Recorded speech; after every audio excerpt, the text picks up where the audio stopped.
Anatomy and Physiology is the subject of our final lab in Bio 100. We combined these two areas of study into one lab for a really good reason. In fact, commonly, these two subjects are studied together. The reason for this is simple. Anatomy is the study of structure, and physiology is the study of function. But ultimately, structure determines function, so it makes sense to study these two together. Our focus in this lab specifically is on human anatomy and physiology. The human body is structurally and functionally divided into 11 organ systems. The integumentary system, which is simply our skin, the skeletal system, the muscular system, the lymphatic system, which returns fluid that leaked out of our blood back into our bloodstream, the respiratory system, the digestive system, our two control systems, the nervous system and the endocrine system, the cardiovascular system, the urinary system to eliminate waste from our bloodstream, and the two reproductive systems, specifically in males and in females. That makes for 11 organ systems. In this lab, we obviously can't cover all of those. We will lightly touch on the anatomy and physiology of 4 of these organ systems, the skeletal, muscular, cardiovascular, and respiratory systems. We're going to begin with the skeletal system in Part 1 of your lab manual. Because we are relatively large multicellular organisms, our body has to be supported within rather than on the surface, like we see with the exoskeleton of arthropods. Instead, we rely on an endoskeleton consisting of bones. In addition to bones, which are the organs in this organ system, where bones meet one another, where bones adjoin one another, those structures are referred to as joints, and that's where movement may be possible. Also associated with our joints at the ends of our bones are cartilaginous structures of various types, as well as strong attaching ligaments. All of the bones in the skeletal system are divided into 2 groups based on location.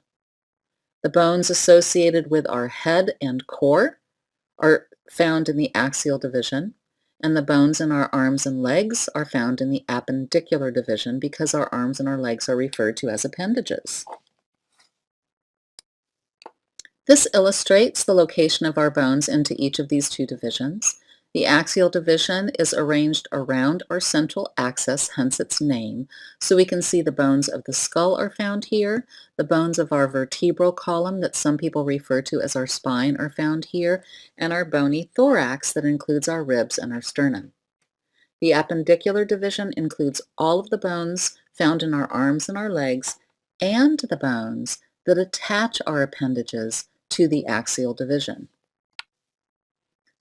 The primary function of this organ system is certainly support, but in addition, our skeletal system protects soft internal organs, the viscera of our core in other words, and participates in movement but only in a passive way.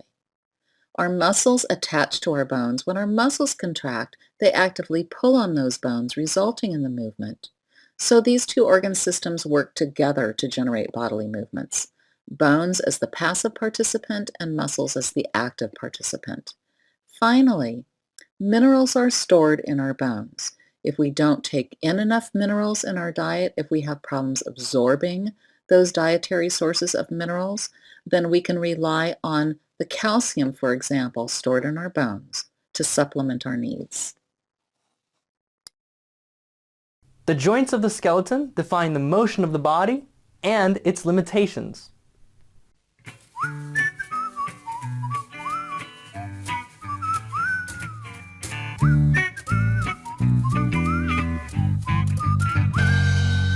Hey, welcome to another episode of Proco. This lesson is about the types of joints in the human body. As artists, we really only need to learn the synovial joints, like the shoulder and the knee, because they move. Joints that are fibrous and cartilaginous hardly move, and some, like the connection of the 2 pubic bones, don't move at all. When you're learning how to draw, pay attention to synovial joints, and keep your thoughts away from pubic bones. If you know where the joint is on this foot, you know that it won't do this, or this when you stand on your toes. It will do this. We need to know the position of the joint to make squash and stretch look like the real thing. Synovial joints. There are 6 types of synovial joints. They have varying shapes, but the important thing about them is the movement they allow. Joints determine what position our bodies can take. We learn them to invent poses, and we learn the limits to stretch the limits.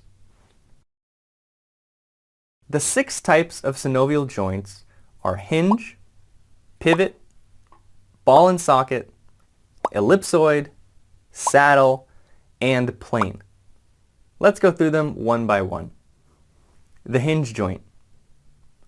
The hinge is a very simple joint. It allows movement only on one axis. Its structure prevents rotation this way or this way.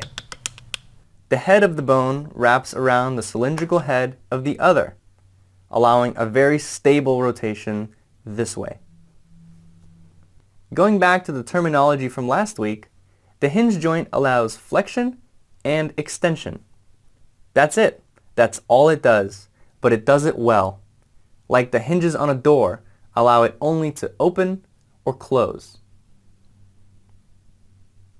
The best example of it is the elbow. Here's the rotation on a simplified skeleton. Flexion and extension. So, if the elbow only allows flexion and extension, how is it that we're able to twist the forearm? Well, let's take a look at the next joint, the pivot joint. The pivot joint also allows rotation at only one axis. However, it rotates along the long axis. A cylindrical bone fits into a ring of bone and ligament, like the radial ulnar joint just below the elbow. The cap on the radius bone fits nicely into this notch on the ulna bone. Ligaments complete the ring, holding the bone in place and allow the radius only to rotate inside of it. The result on the forearm is what we call pronation and supination. During pronation, the base of the radius rotates over and around the head of the ulna. The ulna stays relatively still. Remember, the hinge joint at the elbow prevents the ulna from twisting, so all of that twisting happens at the radius. And by the way, the distal joint of the ulna and radius is also a pivot joint. The combination of the pivot at the top and at the bottom creates that twisting motion for pronation and supination. The ball and socket joint. The ball and socket is the champion of all joints. Hooray for the ball and socket. Its structure is just like how it sounds, a ball inside of a socket. This simple and effective structure allows it to move in all axes: flexion, extension, abduction, adduction, rotation, and circumduction. The 2 ball and socket joints of the body are at the hip and the shoulder. The hip has a deep socket, which gives it stability but limits some range of motion. The shoulder joint has a shallower socket, which gives it greater range of motion but takes away some stability. Maybe that's why a dislocated shoulder is so common. Ouch. The ellipsoid joint. The ellipsoid joint is very similar to a ball and socket. However, the ligaments and its oval shape prevent rotation. But it still has the ability to rotate on 2 axes, which allows flexion, extension, abduction, adduction, and circumduction. Circumduction is just a combination of all the others in a circular motion. The ball, or oval head, also slides inside the socket.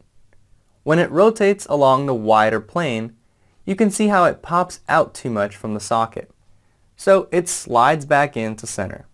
A great example of an ellipsoid joint is the wrist, also known as the radial carpal joint. The group of carpal bones rotate inside the socket of the radius. The saddle joint. The saddle joint is similar to the ellipsoid, but the rotation is limited mostly because of the bone structure.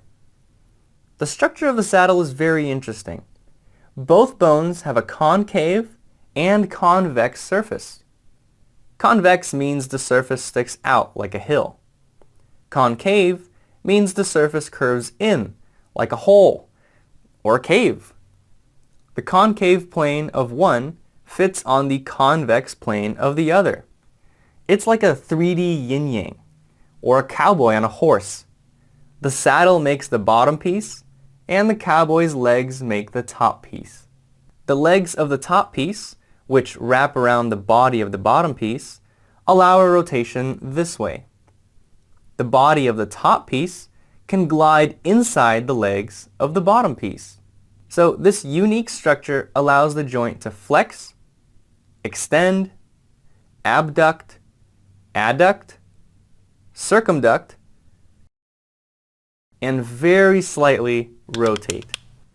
An example of the saddle joint on the body is the carpometacarpal joint of the thumb. Let's see that baby in action. Finally, the plane joint. Not really as interesting as the others, but deserves our love anyway. It's basically two flat-ish surfaces, one on top of the other. These surfaces can glide or rotate. They usually come in groups, like the carpals of the hand and the tarsals of the foot. Ligaments hold these bones together, but might allow some rotation and gliding. Another plane joint is the acromioclavicular joint. That's the one between the clavicle and acromion process of the scapula. When we elevate the shoulder, the angle in here will adjust to keep the scapula vertical. The spine. I mentioned in the beginning that the cartilaginous joints are not important for artists, except for one big important case, the spine. We'll talk about that in the next lesson. Assignments. For this lesson, there's 2 assignments. The first assignment is to find these joints on yourself and study the movement. I've posted 6 close-up images of Skelly's joints in the description under this video. Your second assignment is to draw them as simple versions. When you try to put them into perspective, you might find it difficult, but I will have Marshall Vandruff help you understand how to do it. Refer to page 183 of your lab manual. There is a labeled image of the skeletal system on that page. We're going to start with bones of the upper appendage, the arm. In this view, you can see we are focusing on the bones of the left arm specifically. These are the 3 bones you're responsible for identifying. You should be able to identify them by their location, but more importantly, you should be able to identify them as individual separated bones, that is, disarticulated bones.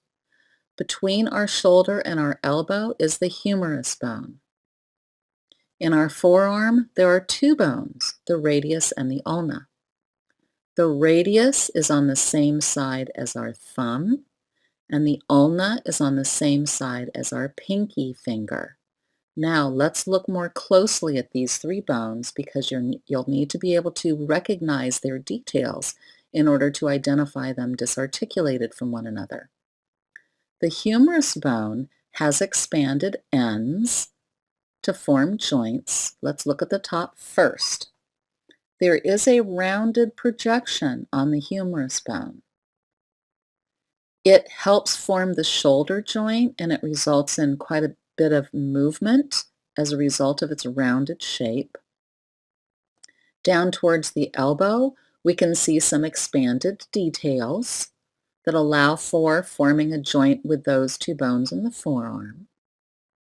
Let's look at the radius close to where it's articulating. It's forming a joint with the humerus bone. Notice that end of the radius is shaped, I think, a bit like the head of a hammer. Instead, you might think about it as forming sort of a round shape, and half of the diameter of a circle is a radius, so that kind of makes sense. The end of the radius close to the hand expands out. When you throw down your hand to break your fall, instead you break this end of the radius bone when you break your wrist. It's hard to see the details of the ulna when the ulna is in place in the skeletal system, but notice that this end of the ulna looks different than the end of the radius close to the wrist. When we go up to the end of the ulna that's close to the humerus bone, it wraps around the humerus bone, and that part of the ulna isn't seen right now, but that part of the ulna forms this curving shape, shaped rather like a U. So think U for ulna. Now let's look at the assigned bones of the leg. We're specifically looking at the bones within the left leg. Remember, you're not responsible for bones of the ankle or of the foot. Between our hip and our knee is the largest bone in our body, the femur bone. In our lower leg, we have two bones. The more medially located, that is, the one that's more centrally located, is the biggest of the two because it bears the most weight. It's called the tibia bone. On the outside of that tibia bone, away from midline, away from the center of our body, is a long skinny bone called the fibula. Remember, you need to be able to identify these bones disarticulated from one another, so let's look a little bit more closely at their details. I'm sorry that it's cut off, but if you look at the top of the femur, you can see an indication of the fact that part of that femur bone projects away from the long shaft of that bone. And on the end of that projection is a rounded head, a nice round projection. It sticks out a lot farther than the round part of the humerus bone. And this entire bone is, of course, much bigger than the humerus bone as well. These bones in our leg are weight-bearing bones. The fibula isn't, but the femur and the tibia are, so they're quite massive. They're quite big and bulky. They're very robust. Let's go down to the tibia bone for a moment. Notice up towards the knee. By the way, we can see the kneecap here in front of these two bones where they meet, between the femur and the tibia. If you look up at the top of the tibia close to where the patella is, that kneecap is, can you see that bump? You know, when we fall on our knees a lot, that bump gets bigger because our bones respond to stresses applied by them. They are living organs, and they do change during our life and as we use them. Also, look at the front edge of the tibia. There is a raised sort of pointy crest that runs along the front of that. You know, that's your shin, guys, okay? Anybody who shaves their lower leg, that's usually the first place where you cut yourself when you're learning to shave, if you're using an actual blade, because of that raised, pointy sort of ridge that runs along the front of it. The fibula is really long and skinny. It is a pretty long bone. It is actually a little bit longer than is the tibia. It's certainly longer than the humerus bone, but it's really skinny compared to the femur bone.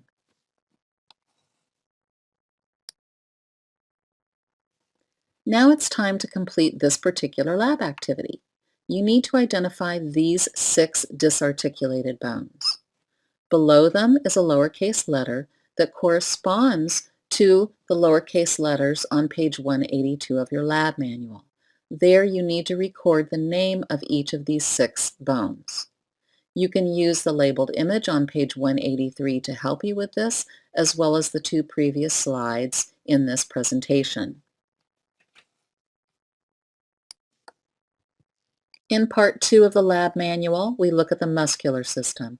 The primary function of muscle tissue is movement.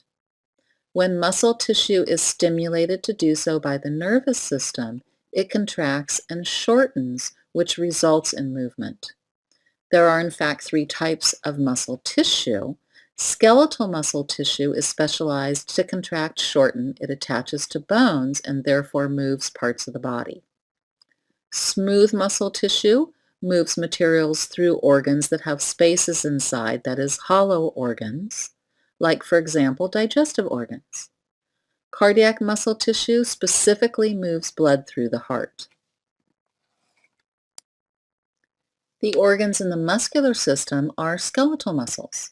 Skeletal muscles pull on bones or on other parts of the body. For example, there are some muscles that pull on our skin. That's how we raise our eyebrows. Skeletal muscles never actually push on bones to generate bodily movements. Our skeletal muscles have at least two attachments, and when they contract, those muscles shorten and the attachments actually approach one another. One attachment gets closer to the other one. I'll show you what this looks like in a minute. Most of our skeletal muscles will cross a joint to attach to a bone on the other side of that joint. When our skeletal muscles contract and they shorten, they do pull one attachment closer to the other during the resultant movement. The attachment that moves the most of the two is named the insertion, and the more fixed attachment that tends to be the anchoring attachment is called the origin. As we take a look at specific muscles in the human body, each of those muscles contributes to at least one specific action, that is, it generates one specific bodily movement. There are different types of movements. The movements that we're going to be considering in this lab include these 4 types of movements because the muscles we're looking at are limited to these types of movements. Flexion is decreasing the angle between two bones, in other words, bringing two bones closer together when the muscle contracts. The opposite of that is extension, using different muscles as from flexion muscles. Muscles that result in extension, when they contract, they'll actually bring two bones farther away from one another, like straightening the joint. Okay, that's extension. Abduction and adduction are also opposite movements. In abduction, the appendage, like the arm or the leg, is moved away from the midline of the body, that central axis of the body. Adduction is adding the appendage to the central axis of the body, moving that arm or that leg closer to the center of the body. Regardless of what type of movement it is, remember that the shape of the bones at the joint, that has a role in the resultant movement, you know, how those two bones fit together. How the muscles attach at the joint obviously influence the type of movement that results. There's other influencing factors as well. In this image, we can see two muscles that have opposite effects on the same joint. The biceps brachii muscle, the one that is bulging currently, it's been stimulated to contract, its fibers are shortening, and those white attaching structures are anchored at different locations. The origins of the biceps brachii are up towards the shoulder, and the insertion is on the radius bone in the forearm. So when the biceps brachii muscle contracts, it pulls on that radius bone, bringing the radius bone closer to the humerus bone in our upper arm. That action, is known as flexion. So look at the little blue arrow. It's showing the direction of movement. The forearm is being brought up towards the upper arm, decreasing that angle between the bones. When the muscle in the back of the upper arm, the triceps brachii muscle, it actually has 3 attachments, 3 origins, and that's why it's called triceps brachii muscle. When the triceps brachii muscle contracts and its muscles shorten, it pulls on the ulna bone and it straightens out the elbow. That's called extension.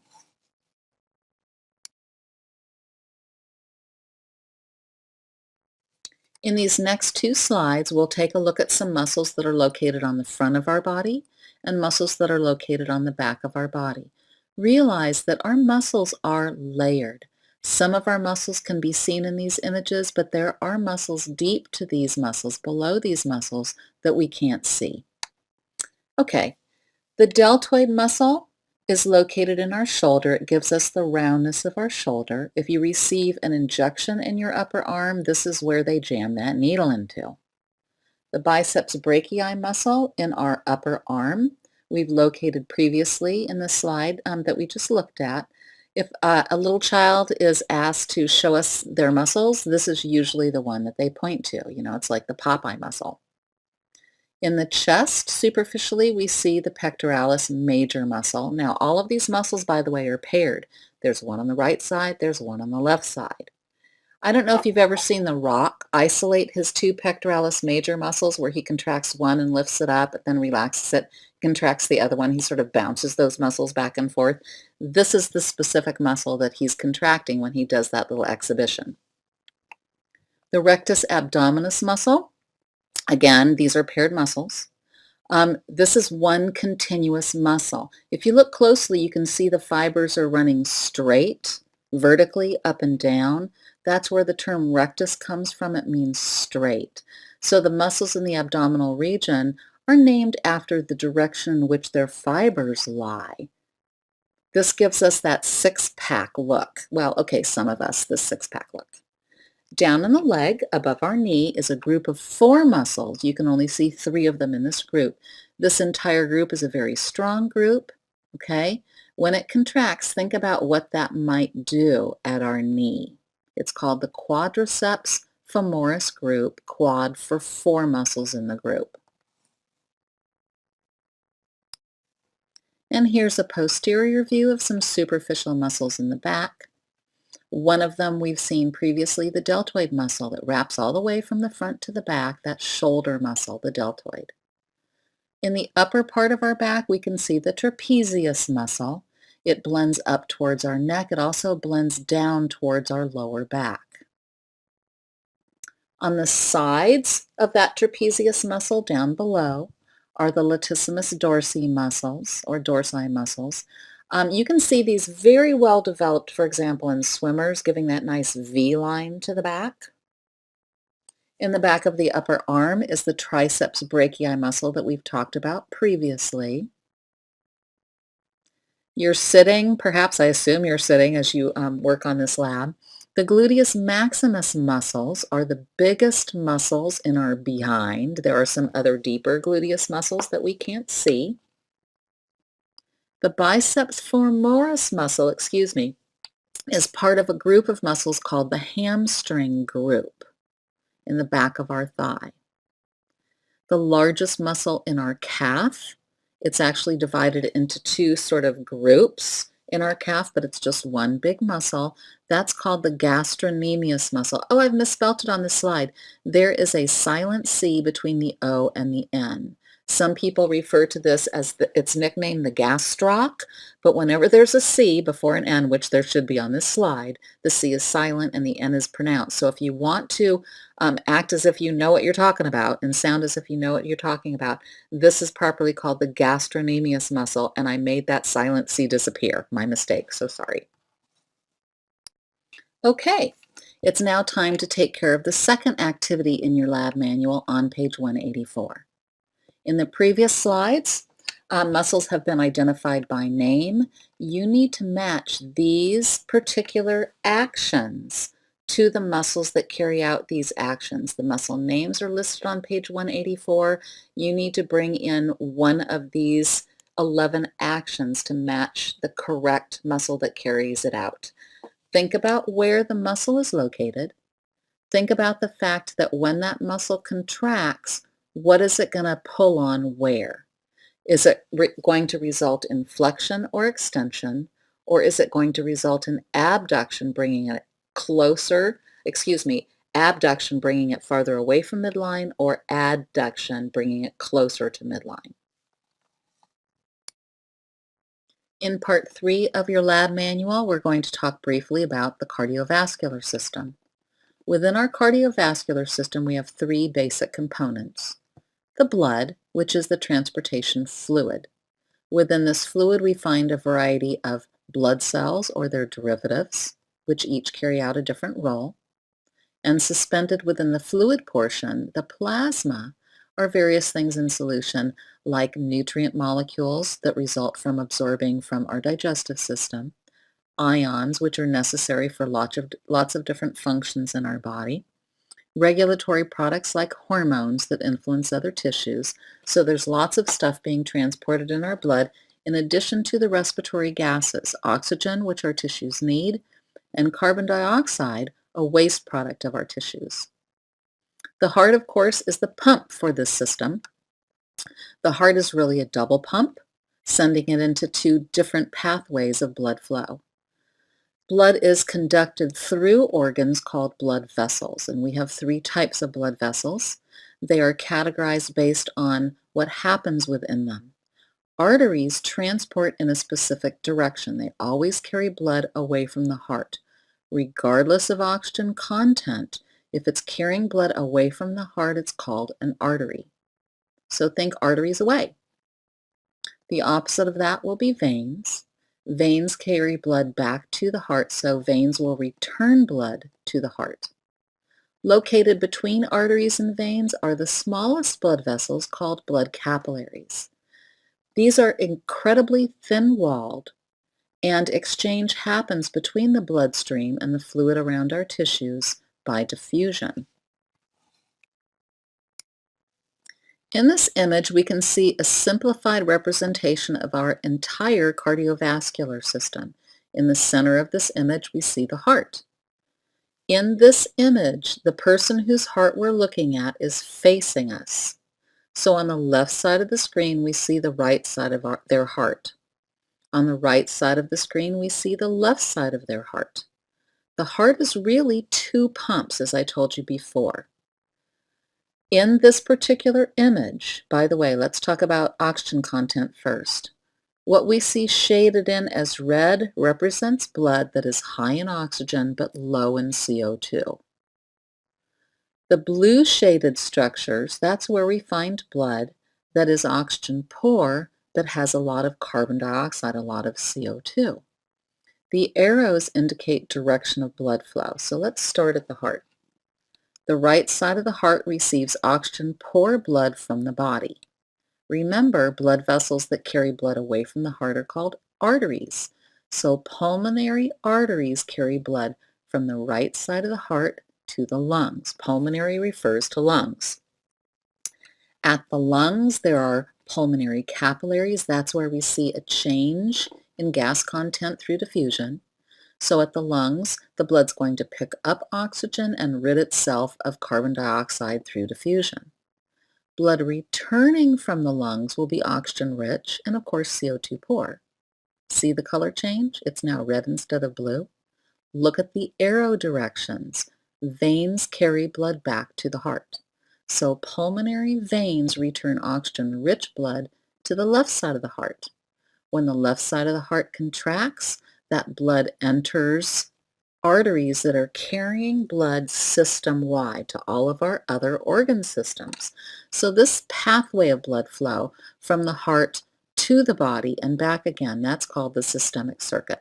So there's a whole bunch of different systemic arteries that are carrying this oxygen-rich blood that has been reduced. Its CO2 content has been reduced when we breathed out. That blood is being distributed to systemic capillaries all over our body where gas exchange occurs, exchange of other nutrient molecules, and regulatory products like hormones. That occurs through diffusion as well, and the blood comes back through veins back to the right side of our heart. And that blood, of course, is now reduced in oxygen content and higher in carbon dioxide, which has been picked up from those bodily tissues. So we've got two separate pathways because we've got a heart that is actually divided into two sides, into four chambers, into two sides. We've got the pulmonary circuit from the right side of our heart to our lungs and back again, and the systemic circuit from the left side of our heart to our bodily tissues and then back again.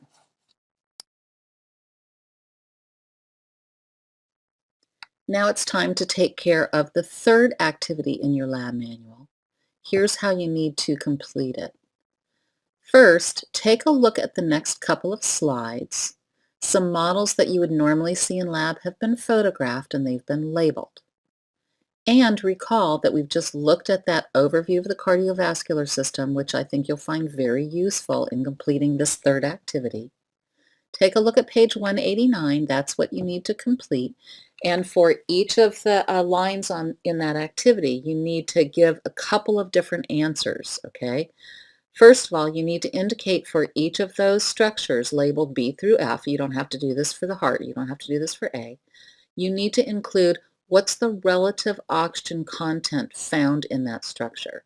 Is it oxygen rich or is it oxygen poor? You don't have to worry about CO2 content. Just pay attention to oxygen content. You also have to include for each of those structures, B through F, the direction in which each of those structures is carrying blood. In other words, is that structure carrying blood towards the heart or is it carrying blood away from the heart? In this labeled model, we can see the two sides of the heart have been labeled to get your bearings, right side versus left side. Most of the blood vessels seen here that are labeled belong to the systemic circuit, but we do see some pulmonary vessels labeled. The superior vena cava is draining the upper parts of our body down into the right side of the heart. The inferior vena cava down below is draining the lower reaches of our body up into the right side of the heart. The aorta is a big artery that's helping to distribute oxygen-rich blood, oops, I'm giving you an answer, to all over in our systemic circuit. The aorta is an artery. Leaving the heart are a series of blue arteries that take blood to our lungs. And coming back from our lungs are a series of red-colored veins, returning blood from the lungs to the heart.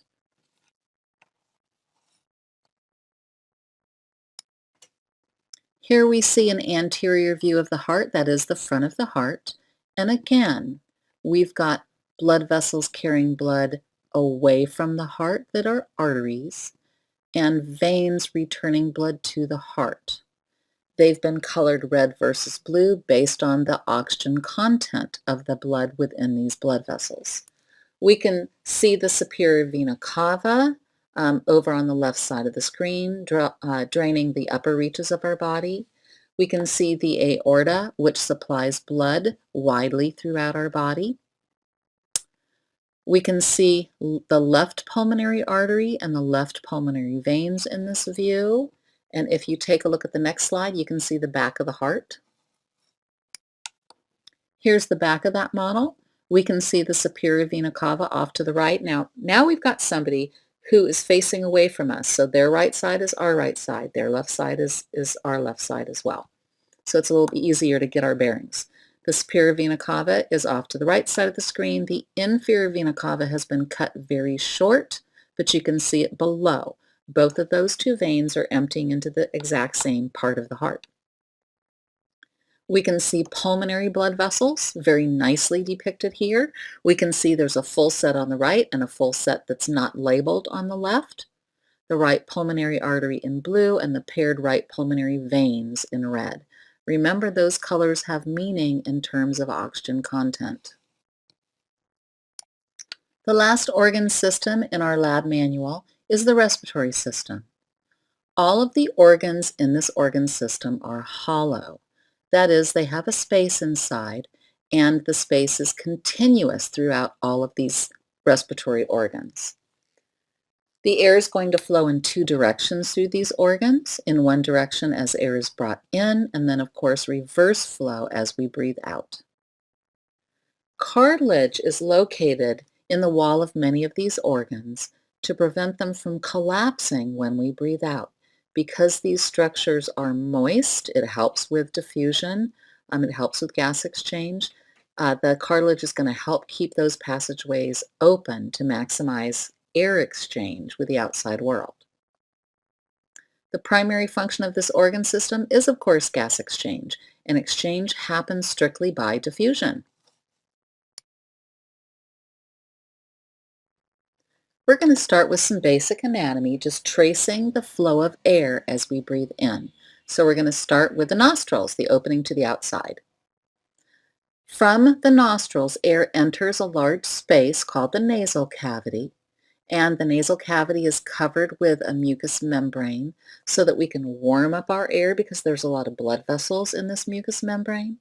Mucus is being secreted, so there's a lot of moisture here too. If the air coming in is cooler than our body and drier than our body, then as it passes across a mucous membrane, it can pick up heat and it can pick up moisture. And as an added benefit, any debris can get stuck in the mucus so that it isn't moved down into our delicate lung tissues. As air moves out of our nasal cavity, it's going to move down through a vertical passageway called our throat. Okay, well, in anatomy, it's renamed the pharynx. The pharynx is going to take air past the space in our mouth, the oral cavity, and then go down and move forward into the two tubes that are located below the level of our mouth. Anteriorly is a continuation of the respiratory tract, and that remains open because of cartilage. See the little blue structures? Those are cartilaginous structures that help keep our lower respiratory tract open. Running in the back of it is a collapsed tube that actually leads down to our stomach. That's the esophagus. So after air moves down through our throat, our pharynx, and then it moves into the lower parts of our respiratory tract, the first structure it's going to enter is the larynx. You can see the larynx depicted here at the top of the trachea. That's where we find our vocal cords, by the way, is within our larynx. Then air will move below that into our windpipe, properly called the trachea, and then the trachea is going to branch into a series of branches. Some people call this the bronchial tree because it kind of looks like an upside-down tree. As air penetrates deeper and deeper into our lungs, into smaller and smaller versions of these branches, eventually it will terminate in little teeny microscopic sac-like structures, which is the actual site of gas exchange. Those little teeny microscopic sac-like structures are called alveoli.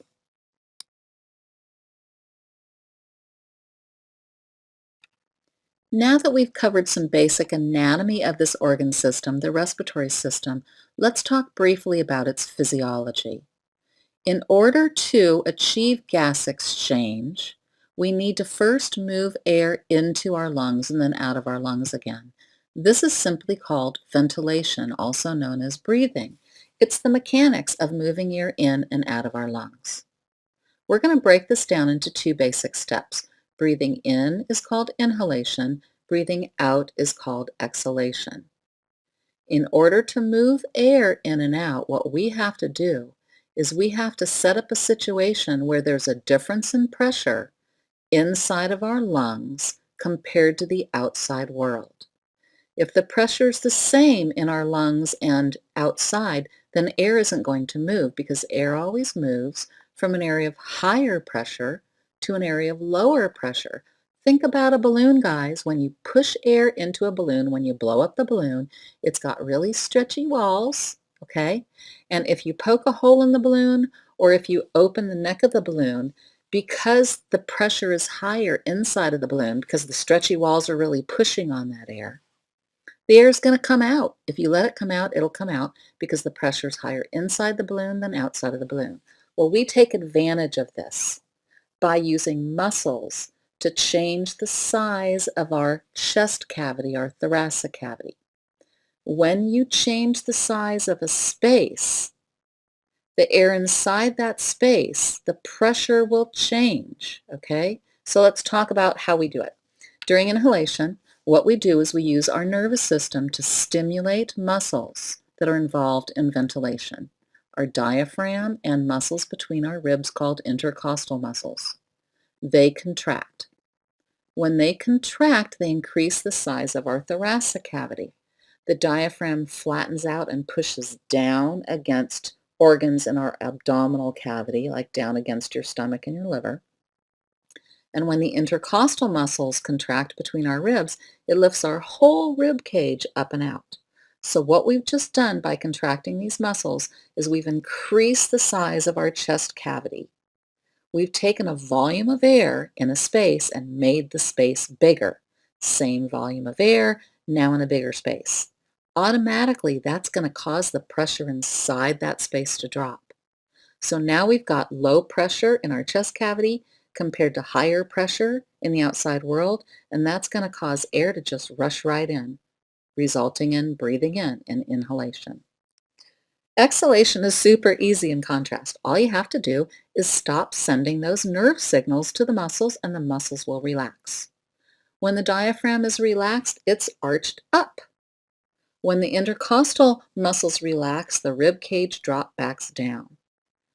When we relax these muscles, that actually squeezes down on the size of the thoracic cavity, making it smaller. When we breathed in previous to this, we brought more air into our chest cavity, okay? So now we've taken that whole volume of air and we put it in a smaller space, and that's going to push the pressure up in our thoracic cavity, in our chest cavity, and that's going to force air out. Even though we're relaxing muscles, air is being forced out just due to pressure differences.